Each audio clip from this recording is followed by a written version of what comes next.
One more type R here. We're another video today. Today we're going to be talking about wearable to non-wearable fragrances. Weirdest ones in my collection.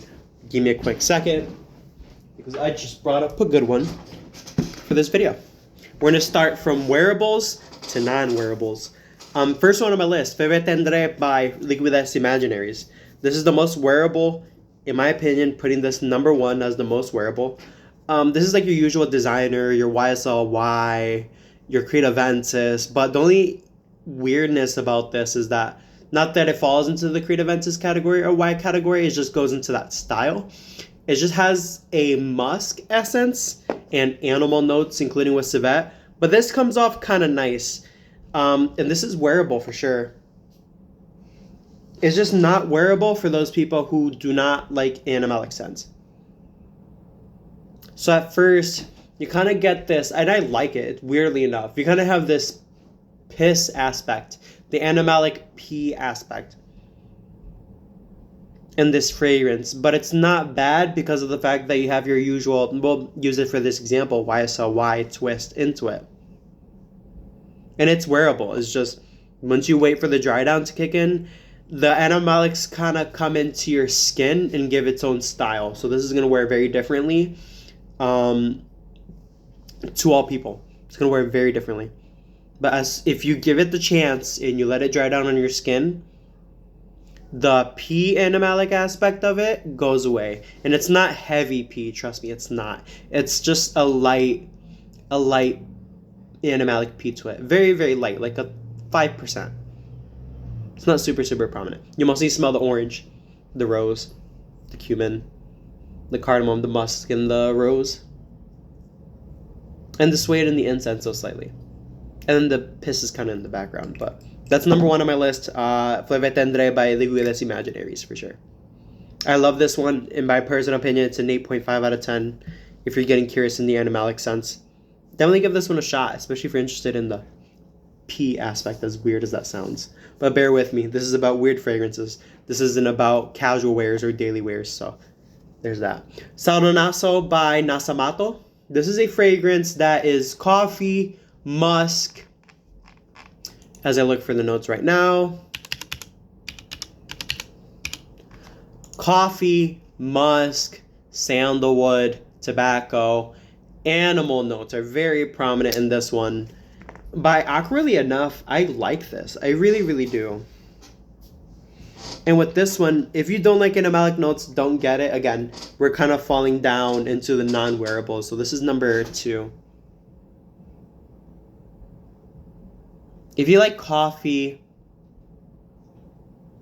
tobacco, musk, vanilla, but the animalic notes are up there, you're going to like this for sure. The coffee is super prominent, but the only difference between Febe Tendré and Sardonazo is that the animalic aspect comes up. It bumps up by like 15%. So you have the coffee. The musk is definitely animalic, I'll tell you that much. And the animal notes are definitely animalic. So the difference between Febe Tendré and this one is that this isn't an animalic piss. This is more as of a tough coat animal sweat. That's what you get with this. And the coffee blends in very well with this. The musk blends in very well. And you have the slight vanilla. And I like this. It's wearable during the winter time. Febe Tendré by Liquides Imaginaries are more during the summertime. You can wear that animalic during the summertime. Sardonazo by Nasamato, you can wear this during the winter time for sure. So you can switch between these two if you like animalic scents during the summer and the winter time and alternate. This one on my list gets an 8 because it's a lot harder to wear, and just because of the bump up of the animalic notes, it just gets that 8 to 7.5 for me. Next on my list, A City on Fire by Imaginary Authors. This is a fragrance that is getting number 3 because this comes off as a match fragrance. It kind of smells like burnt woods. This is very, very hard to wear, but if you like matches, then you almost definitely like this because this is very prominent in the match. But this is this is getting a lot more intricate to wear.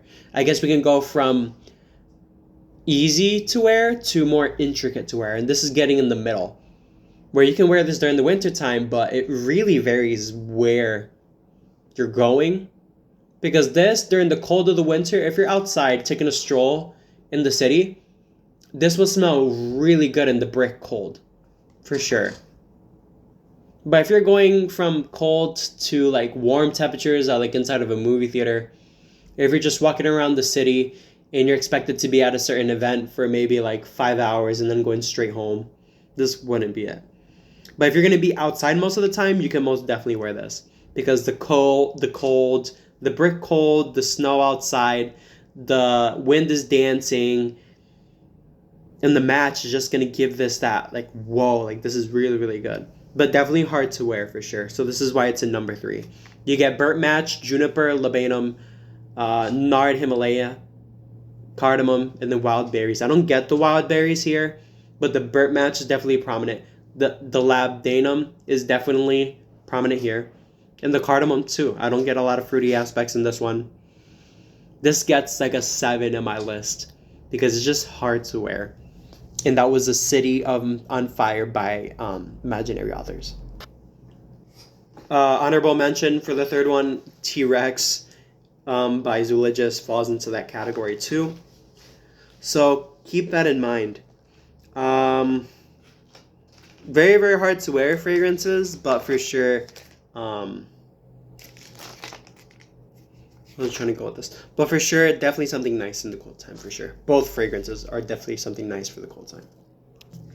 All right, these last two are going to be from the House of Toscovat, and I'm sure you guys know what these are going to be. Number 2, Anarchist by Toscovat. This fragrance has such a tough note breakdown. You have priest clothes, snow, if you get what I mean, holy water, a bunch of these rebellious notes. This, I think there's gunpowder here too, I smell. Guys, spooky, give me a second. So this kind of goes into that gunpowder aspect. It's not fresh by any means. This is a wintertime fragrance for sure. The weird note breakdown that you're going to see for this one definitely makes it hard and intricate to wear. If you thought City on Fire was hard, this is very, very hard to pull off. But wait till you see what number 1 is. And that's what you get is just powder. I think I smell the church aspect of it, of the incense and stuff. But it's very mixed. It's very weird. But definitely wintertime. This stuff definitely projects. And it's just weird. Like the City on Fire, it's more like smoky. This is more of ashy. Almost like, I don't want to say dead, but like cremation in a way. As weird as that sounds. But that was Anarchist by Toscovat. I give this like a 6.5. And it's just because of that difficulty of wear for sure. Definitely a weird one. And number 1 in our list. Believe it or not, Inexcusable Evil by Toscovat too. I got this decanted by a friend. You can tell by the skull. It's Inexcusable Evil. This is the most hardest fragrance that I can't seem to find an opportunity to wear besides Halloween. Because that's the spooky time you can wear this. Because if you wear this any other time, you might creep people out. Long story short, gunpowder, blood is super prominent here. Dust, concrete. It just seems like a Halloween fragrance. And it's when you have this fragrance sampled, you do not want to get the big bottle. It's not necessary to get a whole bottle of this stuff. I have a 2 ml and I just haven't touched it since Halloween. Because it's just that dark. If you wear this, you will have people questioning you. You'll have people looking at you weird because the blood is just so prominent. And the gunpowder is super prominent too. This gets like a 4, 4.5. And every time I smell this fragrance, it just brings sadness. It's gloom. It's just gloom. That's the best way to kind of put it. This smells similar to Anarchist. Anarchist is just more wearable. Inexcusable Evil is more just a very, very special occasion.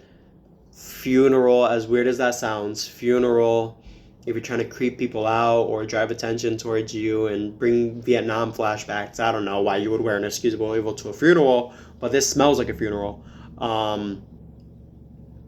Smells like battle. Would not recommend this for date night, number one. And it's just war. It just reminds of war. Like if war was something, this would be it. Wintertime. Keep it for at night, I guess. If you absolutely have to daily wear this, keep it for the nighttime. Keep it for the cold. Situations where you're, again, outside again. Not really plan on staying inside anywhere because this stuff is strong and you will fill up a room with this fragrance. And you don't want to fill up a room with this fragrance because it's just that dark. And that's it for me. That was my fragrance review on 5 of the weirdest fragrance, from number 1 being Absolute Wearable to the absolute last one, which is Inexcusable by Toscawa, being the most unwearable. I think this one takes number 1 besides T-Rex by Zoologist because it definitely reminds you of war for sure. So it makes it hard. Peace out, guys. I love you, and God loves you.